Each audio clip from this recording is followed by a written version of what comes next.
हर किसी की अपनी लव स्टोरी तो होती है। एक लव स्टोरी मेरे पिताजी की थी।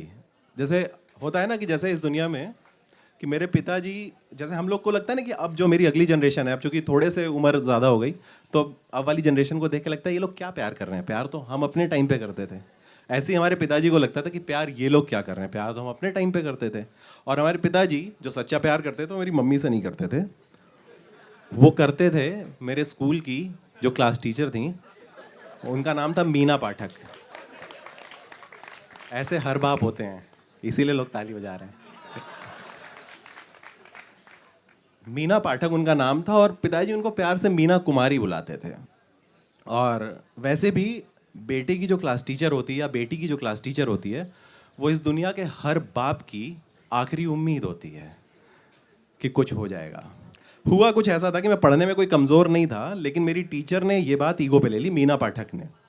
और मेरे मैथ्स के टेस्ट की कॉपी घर पे आई और मेरे को 20 में से 19 नंबर मिले हुए थे। दुबे खानदान में पिछले 150 साल में इतने कम नंबर मैथ्स में किसी के आए नहीं थे कि 20 में से 19 नंबर आए हों। मतलब एक नंबर कट गया, बहुत बड़ी बात हो गई। और पिताजी ने बात ईगो पे ले ली और जब उन्होंने कॉपी चेक की तो ये देखा कि मीना मैडम एक नंबर का सवाल छूट गया है चेक होने से, वो भी सवाल गलत नहीं था, उन्होंने कॉपी गलत चेक कर दी। अगले दिन वो भन्नाए हुए कि कौन है तुम्हारे स्कूल में टीचर। अपना स्कूल में वो पहुँचे और जैसे ही उन्होंने मीना मैडम को देखा तो जैसा कि फिल्मों में और किताबों में भी हुआ है, love at first sight type हो गया कुछ। बोले कि मैं तो इधर से गुजर रहा था तो सोचा कि डिप्पी का हालचाल ले लें। अब मैं कह रहा हूँ नहीं कॉपी दिखाओ, वो कह रहे नहीं तो बढ़िया है आप और ये वो। और उसके बाद उन्होंने मतलब जो उनका गुस्सा था वो ऐसा गायब हुआ जैसे डिमोनेटाइजेशन के बाद से इस देश से काला धन गायब हो गया है। एकदम से उनका टोन बदल गया और बोले कि अरे मैं तो इधर से गुजर रहा था। तो टीचर ने भी बड़ी, जो मीना जी थी, उन्होंने बोला कि अरे आप तो इतना अच्छे पेरेंट हैं कि आप आ गए, कितने सारे पेरेंट्स तो आते ही नहीं हैं। और डिप्पी पढ़ने लिखने में ठीक है, बस इसको थोड़ा हैंड राइटिंग में मेहनत करने की ज़रूरत है। थोड़ा और फोकस करेगा तो अच्छा कर सकता है। अच्छा, ये थोड़ा और फोकस का फंडा जो है मुझे लाइफ में कभी समझ में नहीं आया। कितने ही फोकस कर लो थोड़ा फोकस रह जाता है। खैर मैंने कहा, मीना जी ने पूछा पापा से आपने कॉपी देख ली? पिताजी ने कहा हाँ देख ली। और आप, उन्होंने कहा कि देखिए इस पे हैंड राइटिंग की अगर आप बात बोल रहे हो तो आप ऐसा करिए इसके मैथ्स के पेपर में भी ना 2 नंबर हैंड राइटिंग के काट लिया करिए, तभी इसकी राइटिंग सही होगी। मेरे पे ये जुल्म हो गया। इसके बाद टीचर ने कहा कि मैं इसका स्पेशल ध्यान रखूंगी डिप्पी का, और आप तो इतना कंसर्न है आप आए हैं। और अगली पेरेंट्स टीचर मीटिंग अगले शनिवार को है। और पिताजी हैं, तुरंत दिमाग की उनकी बत्ती जल गई कि अगले शनिवार को स्कूल जाना है। और पापा जी ने भी उधर वादा कर दिया कि नहीं भाई हैंड राइटिंग पे हम भी पर्सनली मेहनत करेंगे। मेरे पिताजी के हैंड राइटिंग में मेहनत करने में एक टेक्निकल प्रॉब्लम थी कि मेरे पिताजी की हैंड राइटिंग ऐसी थी कि वो रोज़ जो सुबह लिख देते थे वो शाम को खुद ही नहीं पढ़ पाते थे। ऐसे आदमी को मेरी हैंड राइटिंग में मेहनत करनी थी। तो खैर अगले पेरेंट्स टीचर मीटिंग की तैयारी शुरू हो गई और पिताजी अपना प्रिया वाला स्कूटर था, और तब तो डीओ वीओ तो आजकल आ गए हैं, तब तो सेंट हुआ करते थे। और अपना हम लोग प्रिया स्कूटर से लहराते हुए स्कूल पहुँचे और पापा जी बाकायदा शेव करा के, और उस दिन मम्मी की किटी पार्टी भी पड़ गई तो उनको भी बच गया एक काम उनका। अब उन्होंने जब देखा मम्मी ने कि इतना तैयार व्यार होके जा रहे हैं तो उनको पहले शक तो हुआ, लेकिन उन्होंने कहा कि चलो इसी बहाने कुछ ध्यान तो दे रहे हैं लड़के पे, वरना कहाँ आजकल के बाप ध्यान देते हैं।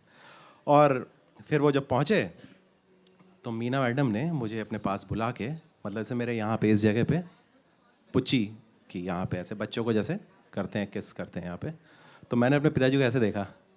मैंने कहा कितनी बैटिंग कितनी आप कर लो, छक्का हमें ही मारना है।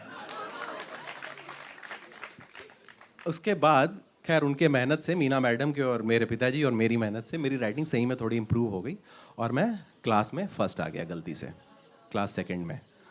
और जब रिजल्ट लेने जब हम पहुँचे तो वहाँ पे मैडम ने कहा कि नहीं डिप्पी फर्स्ट आया है, इसकी पार्टी मैं दूंगी। तो पिताजी ने कहा नहीं नहीं मैं दूंगा। पहले तो 10 मिनट यही लड़ाई होती रही कि कौन पार्टी देगा मेरे फर्स्ट आने की। उसके बाद एक दिन तय हुआ, वो दिन इस हिसाब से तय हुआ कि मम्मी का उस दिन कोई और काम था। तो हम लोग जो हरदोई में, हरदोई एक बहुत छोटा शहर है लखनऊ से थोड़ा 110 किलोमीटर दूर, वहाँ से जो एक सबसे दूर जो रेस्टोरेंट था कि हम लोग वहाँ जाएंगे। और मैं पापा जी के साथ लहराते हुए प्रिया स्कूटर पे, और हम लोग मीना मैडम के घर के नीचे, मीना मैडम को हमने लिया और बाकायदा आराम से शहर के दूसरे कोने में हम पहुँचे। मीना मैडम जब पहुंची तो मीना मैडम ने मुझे अपने पड़ोस में बैठाते ही अपने पास में फिर से यहाँ माथे पे, और फिर मैंने अपने पिताजी को ऐसे देखा। और ये हुआ, और उसके बाद मीना मैडम ने बैठने के बाद 2 मसाले डोसे ऑर्डर किए गए और मेरे लिए एक सादा डोसा ऑर्डर किया गया। इसके बाद मीना मैडम ने अपने बड़े से पर्स में से, अब तो बहुत बड़े पर्स होने लगे, मैं देख रहा हूँ, पहले इतने बड़े होते नहीं थे। तो मीना मैडम ने अपने पर्स से एक कार्ड निकाला और कहा कि भाई साहब, शादी में ज़रूर आना है और परिवार भाभी जी के साथ आना है। अच्छा, जब हो रहा था ना रेस्टोरेंट में, तो ऐसा लग रहा था हमारा ही अपना परिवार है, एक छोटा परिवार, सुखी परिवार टाइप।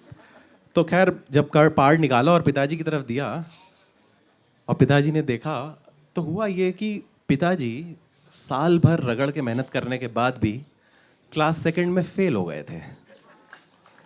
और पापा जी को मसाला डोसा खाने में जो दिक्कत हुई कि उन्होंने उस दिन के बाद से मसाला डोसा खाना ही छोड़ दिया। उनका इस देश के एजुकेशन सिस्टम पर से विश्वास उठ चुका था। उसके बाद से न मेरी पढ़ाई पे ध्यान दिया गया, न मेरी राइटिंग पे, तो वो दोनों ही खराब हैं। मेरा अब ये है कि, और मेरी मैथ्स भी इसी वजह से कमज़ोर रह गई क्योंकि पिताजी ने ध्यान नहीं दिया, लेकिन अब मैं अपने बेटे का क्लास सेकंड में जाने का इंतज़ार कर रहा हूँ कि कब वो जाए और मैं पेरेंट्स टीचर मीटिंग में जाकर थोड़ा सा अपने पिताजी जैसा महसूस कर पाऊँ। धन्यवाद।